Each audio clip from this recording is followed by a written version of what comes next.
Snap, they're coming after it, can't get to it. The kick is away from Buckley. He'll watch it bounce once or twice, bobbles the football, picks it up on a bounce. There goes Buckley down the sideline. The wall is there. He is on to go all the way. Terrell Buckley, one man to beat, and he dodges the punter, and Terrell Buckley has done it twice in a row.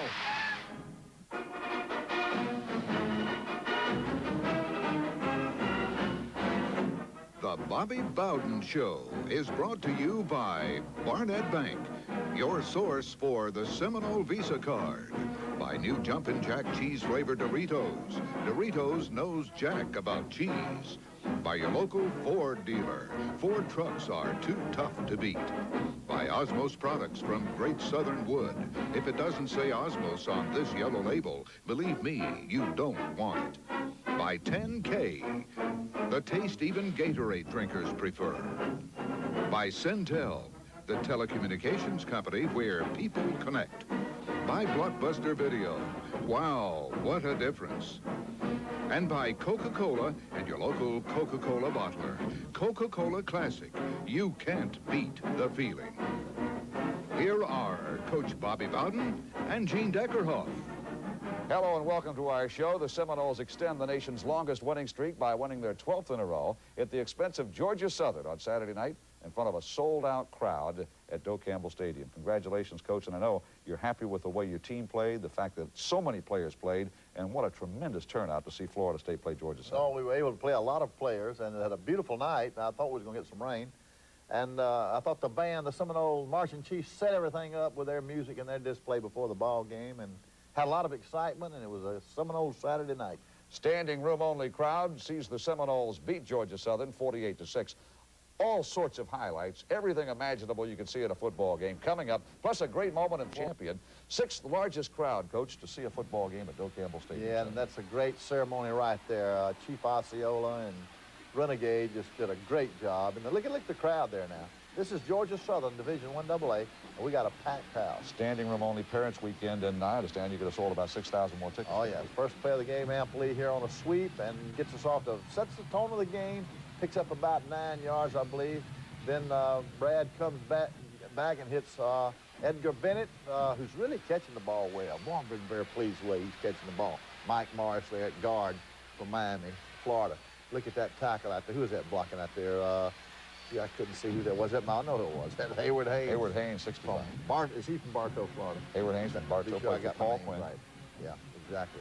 Paul Quinn. All right, now here's a freshman, Sean Jackson here, who played a lot. He's from New Orleans, and he played a lot because Amp hurt his hand.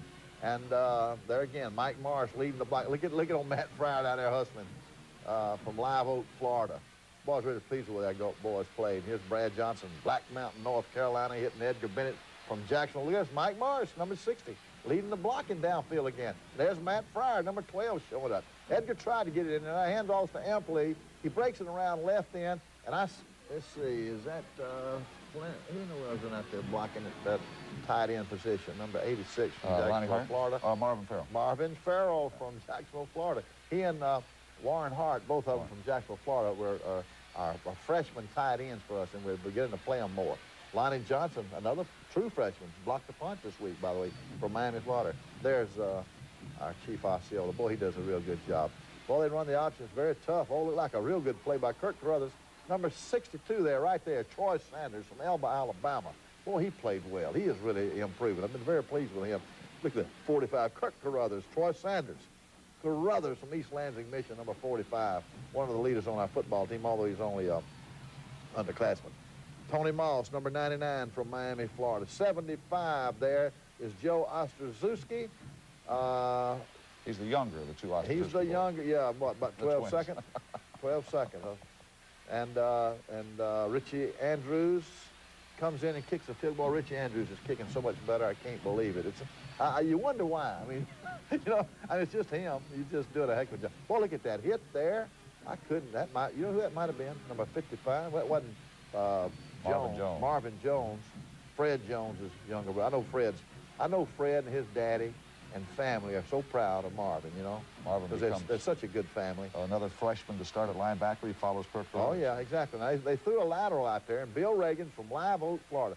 I tell you, we're getting more response out of Live Oak, Florida now because we got Smith, we got Reagans, and we got old Matt Fryer from Live Oak, and those people are coming over here in droves to watch the Seminoles play. Brad comes back, he hits Shannon Baker. That's his first touchdown. Shannon Baker from Lakeland, Florida, caught his first touchdown pass since he's been at Florida State in a game, #1, and he caught another one later in the game, which gave him 2, and I'm afraid he's gonna have a taste of it, Gene. And usually once you get a taste of it, you don't like to stop. And so I was very pleased with that. Brad Johnson dropped back and hit him for the big one. Reggie Johnson, number 80, from Pensacola, Florida, has played real well. And there, 62, Troy Sanders. He got around that ball a lot.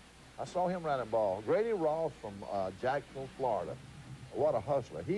All of our weak side linebackers are from Jacksonville, Florida. Look at 44, Johnny White, who's playing real well for us. Johnny's where, Tifton, Georgia? Or Johnny is it Weiss from Thomasville. Thomasville, Georgia. That's exactly. I get it. Bryce Abbott. Bryce Abbott. I saw Bryce in there, too, from Tifton. Exactly.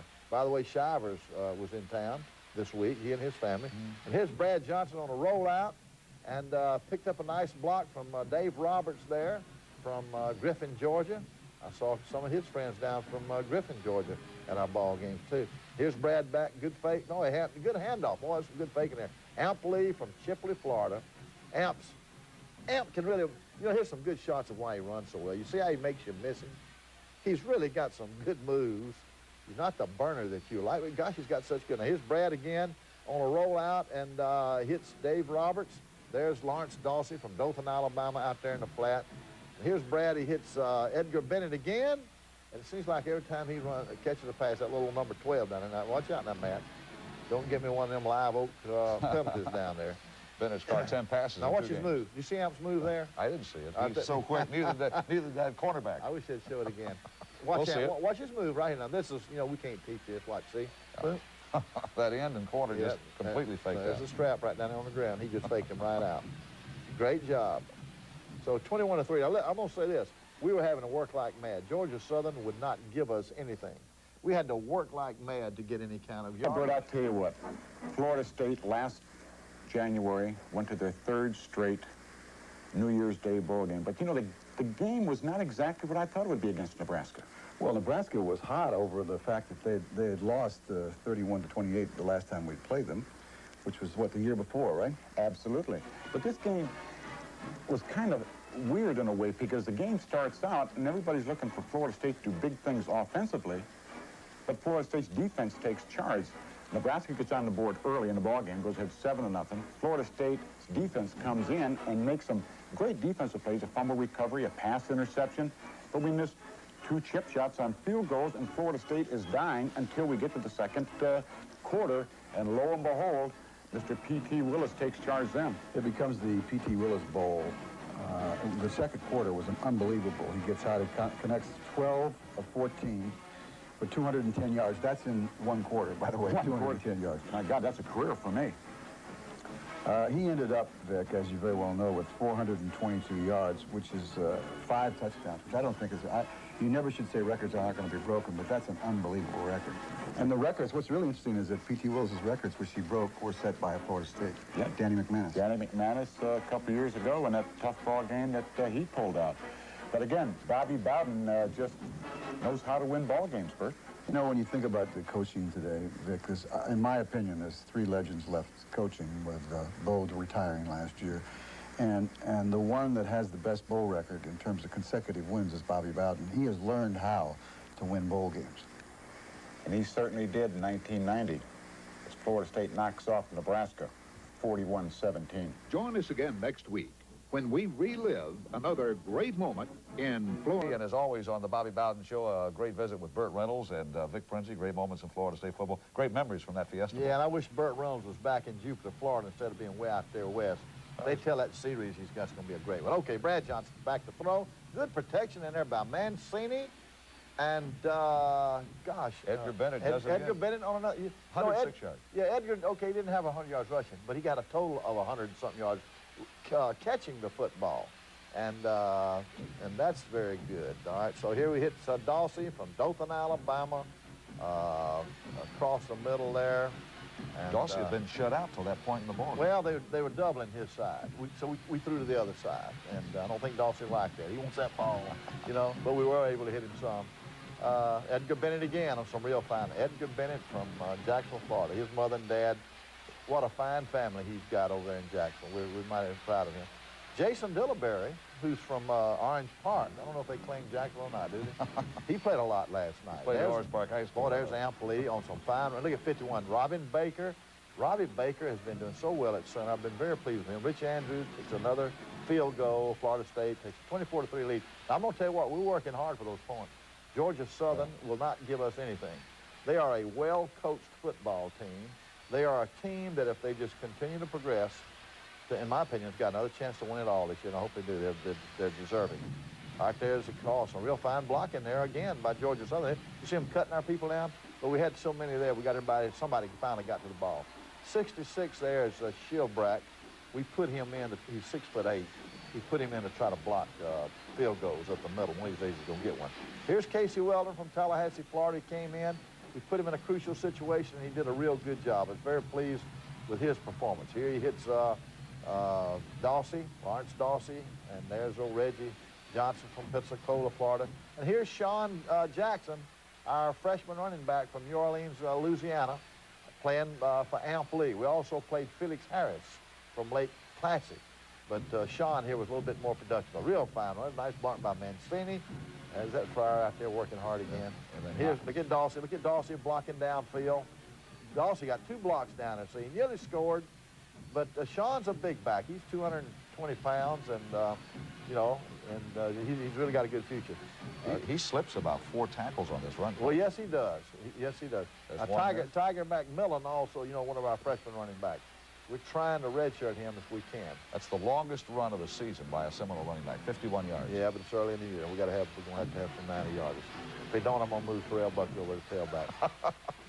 He likes those long ones. Boy, there's Paul Moore from Miami, Florida, trying to go over the top there. Again, Jason Dillberry is in there at guard now. He got a lot of action, and it's the first time. Then our center, we have a center. There's that Paul Moore coming up inside. Well, Paul's got a great enthusiasm to play football. I really like his attitude. Good power runner for you. Yeah. Our cheerleaders did a real good job, Gene. We had a great crowd there, packed stadium, and our cheerleaders, I thought, did a great job of getting the response from our crowd. Casey Weldon, along with the band, Seminole band. Casey Weldon has directed the Seminoles down on a touchdown that your team really needed. Casey Weldon needed. Right, exactly. Carl Simpson from Baxley, Georgia, made that happen. Look at that. Number 95, he's only a sophomore. Number 10, Corian Freeman, also from Jacksonville, Florida. Our weak side linebackers are 3 Jacksonville, Florida. Corian Freeman, Grady Ross, and Howard Dinkins, all of them from the same city. That's amazing. And they get, all 3 of them are good. They all can play good. They're all tough. And, all right, number 94 there is Todd McIntosh from Richardson, Texas. I don't know why he won't claim Dallas. He likes Richardson. Oh, look here. Oh, look at a nice tackle there by, was that... was it McCorvey? I couldn't tell. Could have been McCorvey, though. McCorvey from Pensacola, Florida, has played well. And there's the Fula from Pascagoula right there, picking the ball up. Now, you talk where speed wins ball games. There it is. Watch that move he gave on the safety, see? That's a real fine run. Real fine run. Then he... We'll see it again, Coach. And as you watch Terrell Buckley, only into his 2nd game his sophomore year, he has tied the Florida State career punt returns per touchdown carrier. And guess who he tied? Deion Sanders and Joe Wessel with this touchdown return. And he did it as a sophomore. The Fula from Pascagoula. Fula from Pascagoula. Picked up a good block there from John Nance. That was our Coca-Cola play of the game, by the way. Well, it ought to be. John Nance. I want to mention John from Bartow, Florida, coached by Paul Quinn. And we've had some outstanding players from there. Look at, see Todd McIntosh there? He's a freshman tackle. He's going to be a good one. He just needs experience. Again, from Dallas, Texas, or Richardson, Texas. And there's old Brad Lundstrom from Naples, Florida, who played well. I bet his dad was at the ball game. Look at Sean break tackles. Broken 2 tackles. He's got good speed.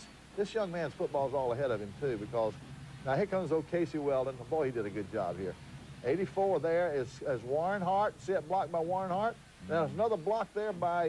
Kevin Knox, I think. Kevin Knox. Kevin Knox from where? Niceville. Niceville. He and Kenny Felder.